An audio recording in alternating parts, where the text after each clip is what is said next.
Það er ofta gaman þegar við erum saman, þegar við segjum hæ, bara til að geta sagt bye.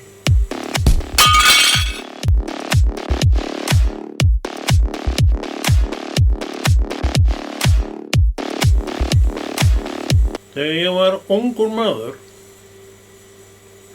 var ég rosalega töffari, en var svolítið langreikinn og mundi allt eiginlega bara eins og fíllinn.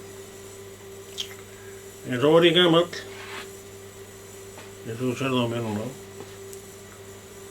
og einn daginn þá kom að því ég rataði ekki heim. Ég vatt mér á löggu sem var þarna og sagði, heyrðu, getur þú nokkuð hjálpað með þess að rata heim? Hann sagði við mig, horfði á mig, hvað, ratar ekki heim maður? Hvernig stendur á því? Hvernig stendur á því, sagði ég, sér ekki hvað ég er orðinn gamall? Þú átt nú ekki að rata heim, þú ert orðinn gamall, sagði hann við mig. Svo sagði hann, hvað sértu? Drífðu þig nú bara heim og hættu þessari vitleysu. Svo ég dreif mig bara heim.